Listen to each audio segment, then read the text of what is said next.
If you're a home studio musician and you've been struggling to get really amazing sounding productions, chances are you've been down that road of thinking that only if I could get my mixes sounding better, then I would have amazing sounding productions. In this video, I want to explain why for the overwhelming majority of you, especially if you're just getting started or maybe you've even been doing this for a little while, it's not true. What's up guys, Nathan Larsen here with another video for those of you guys who make music at home. Whether you're an artist, a songwriter, producer, or a composer, if you write and record your own music at home, this is the channel for you. If that sounds like you should click the subscribe button, hit the bell for notification, and smash the like button for the YouTube algorithm. And in the case that you're wondering, yes, these beautiful shirts that I have on display will be for sale here very shortly. This is just a prototype, the blue waveform here, which I don't even know if you can see on the video here, it's pretty light. We're working on making sure all of it is just perfect before we actually have it for sale, but just want to give you a little, preview of what you can see. They'll be down below once they're ready, which they might be by the time you watch this video. So chances are you've been watching YouTube videos on home studio production, on mixing. You've seen a lot of people talking about mixing. You can get so lost in EQ and compression, reverb and delay videos and all of that.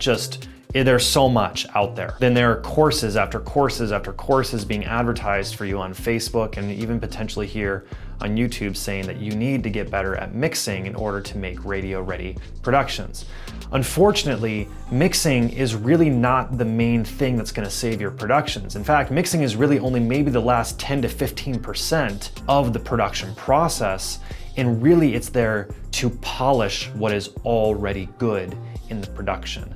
And any mixing engineer worth their salt is gonna tell you that if you don't have your production skills, your producing skills really down pat, it doesn't matter how good they are at mixing, they won't be able to salvage what you're producing. I wanna kind of use a little bit of an analogy here, a metaphor, so to speak. Think about it like saying you wanna learn calculus, but you haven't learned basic arithmetic. It doesn't make any sense, right? So saying that you want to become a phenomenal mixing engineer when you don't actually understand the basics of production, the basics of producing, mic placement. And mic placement's like a super small thing because you can learn that and then once you know it, you kind of just know it. But the creative process of producing, that actually takes a lot of time and energy. Being able to have good sound selection, that takes time and energy. But saying that you want to become this amazing mixing engineer and if only my mixes were better, then my stuff would be better. Chances are the mixing isn't even the problem, it's the fact that you haven't actually spent the time to learn the basic arithmetic so then you can learn division and multiplication. Again, this is kind of an analogy and it's not the perfect analogy, but I think it does help, it does make sense. Of course, you can be a really good mixing engineer and maybe not be the best producer, but that's because mixing and producing are actually two different skill sets. It's two different parts of the process. In order to get something that's ready to be mixed, you have to first master production.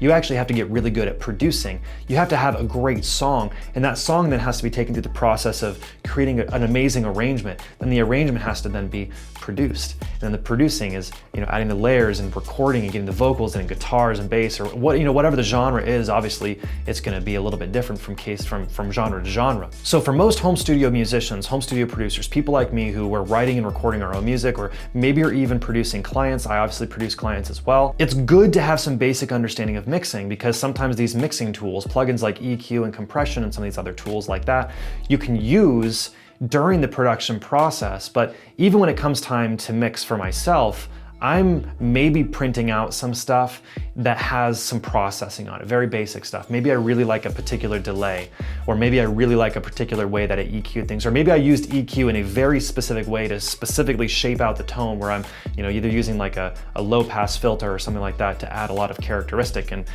movement and shape and whatever. That stuff, sure, I'll print down, but at the end of the day, when it's time to mix, a mixing engineer wants you to take basically everything off of it so you can send them all the raw files, the raw information, so they can end up taking things and they can process it from there. And obviously, if you're the one doing the mixing, I actually think it's a really good idea to start from scratch anyway. You're mixing during the time, you're kind of getting a general feel for what you want, but then once you actually get done with the production, it's a great idea to shut everything off, print down everything, obviously exactly how you would do it if you were to send this off to a professional mixing engineer, open it into a brand new session and start completely 100% from scratch. But the problem is, even if you're doing that, if your sound selections are poor, if the way that you're actually arranging things is not working well, if the song itself was not produced in a way that works, no amount of mixing skill is going to make up for that. So you need to understand that while mixing is really important, mixing is about taking what's already there and making it better, making it work better. So in the video that I made talking about some of the biggest problems, the biggest mistakes that home studio producers make, a lot of it has to do with obviously getting great source. In other words, getting good takes, getting things coming at the right volume, all things like that. And at the end of the day, sound selection and the way that you arrange things, the way that you layer things, the way you actually build the whole production up, making it dynamic and all those things like that are so much more important than mixing. What you need to understand is that something that's not mixed by a really good producer is still going to sound absolutely incredible. The mixing is polishing it. And I totally understand why you might think that mixing is the big thing, because if you go on YouTube, and if you're anything like me, I'm inundated with videos that are just all about mixing. I mean, there's so many mixing YouTube channels out there. But what I want to focus on in this channel, and why I'm not doing a ton of mixing videos, is because I think that there's so much more need to have great content, great material showing more of the creative process. Because it turns out that the creative process is actually a lot harder to teach than mixing, because mixing is a lot more about, these specific tools, and these are what these tools do, and here's how you can use these tools. And of course, there's creativity as a part of that, but it's a little bit more simple to teach and explain and talk about how to use compression or how to use EQ or how to use reverb. It's much easier to demonstrate than it is to demonstrate how to actually produce a song, like how to take something from this is a scratch vocal with a scratch piano all the way to here's something that's finished. That's a lot harder to teach someone how to do. And of course, there's all sorts of techniques that go into this, right? Understanding mic placement, like I've already mentioned, understanding, how to get things coming at the right volume, how to understand, how synthesizers work, all of these things, how to get a great tone from a piano or a guitar or all these different instruments and all these different things. Obviously, there are techniques. And the beauty of it is once you learn those techniques, you know them, you can now move on. But it's about how you creatively apply all of those techniques. It's about how you go about the creative process of what every individual song needs and requires. And while I fully believe that mixing is extremely important enough that I actually am getting to a point where I'm hiring out my mixing to someone that I know is even better than I am, because let's face it, mixing is not the thing that I love to do. I'm a producer, I'm a composer, I'm a writer. I want to be spending all of my time doing that. I don't want to be spending my time mixing. I want to be spending my time actually working with artists, working with my clients to make the absolute best production possible without having to think about mixing. I want to send that off to someone else who can do that. And if you're a home studio producer and you're wanting to push things to the next level, maybe you want to actually produce artists professionally, it's actually a really great idea to bring a mixing engineer on your team. It also gets a second set of ears. You are going to improve a lot faster. That's already what I'm experiencing, and I'm just now getting into actually hiring out other mixing engineers. So at the end of the day, if you're listening to your productions and you're thinking, wow, this really doesn't sound that great, this does not sound radio quality, the reality is that a really great production that has not been mixed will already sound really great. So the root of your problem is not actually mixing. There are other things that are happening. There are other things that are going wrong. If you're recording electric guitars, for example, and you're thinking these sound really thin, they don't sound great, these guitars just sound, they don't sound good. It doesn't sound like radio quality. Well, what kind of guitar are you using? Are you using a good quality guitar? Are you using a really good amp, or are you at least using good amp sims? Because if the answer is no, I'm using a really cheap guitar, it's a $200 guitar that I bought off of eBay, or no, I'm not using a good amp, I'm using like a little 15-watt PV or something like that, and I don't want to just bash on PV because PV makes good, good amps. But at the end of the day, if you're using really crappy gear, like instruments wise, or my piano sounds crappy, well, I've got this piano right over here. It's a really terrible sounding spinet. I don't use it for recording because it sounds terrible. I use this so I can get ideas out. I use this when I want to songwrite. I use it for those types of things. I'm typically not going to be using this for recording because it simply doesn't sound good. I can slap a nice mic on that, but it's not going to work. It doesn't matter how nice of a microphone I put on my spinet piano that's slightly out of tune. It's just not going to sound good. So all of these decisions that we make as producers and as arrangers, as composers, because I personally believe that being a producer is not just knowing what buttons to push. It has so much more to do with the overall vision, compositionally, arrangement-wise, understanding the song, the songwriting, where this is going, all of that comes into play as a producer. And it's about finding the best way to creatively glue the whole thing together and make it work. So with all of that, I don't really want to be thinking about mixing. Of course, I'm making some mixing decisions, if you will, as I'm tracking and as I'm recording. You know, a lot of times I'm going to throw things like a high pass filter on instruments that are kind of muddying things up just to clear out some space, just so I know, yeah, okay, that's not going to be that way. And if I can't get that sounding great as it comes in the first place. Things like that, sure, I'm going to maybe add a little bit of compression onto a vocal and some reverb and maybe some delay to get things sounding nice, but then I'm going to take it all off and start over. But at the end of the day, just because your vocal sounds really great with compression and reverb and delay, you just need to make sure that you're not artificially making that sound good. Maybe the source wasn't actually that good in the first place.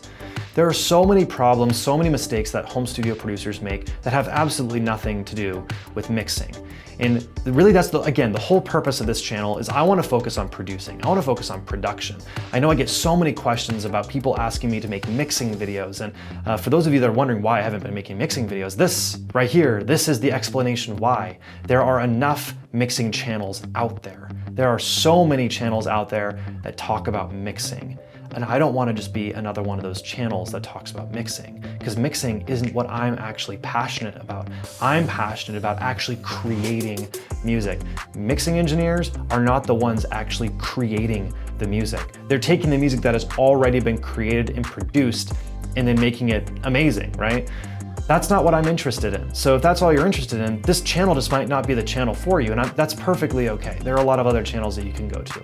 But if you really want to improve yourself as a producer and get to a point to where before you even start thinking about mixing, your productions already just sound amazing and incredible, that's what I want to focus on, because it has so much more to do with the creative pursuit of sound, the creative pursuit of how you're recording things, the creative pursuit of how you're arranging things and composing things and piecing everything together. It's like a puzzle, and it's a ton of fun. I love doing it. I love the fact that I get to do this.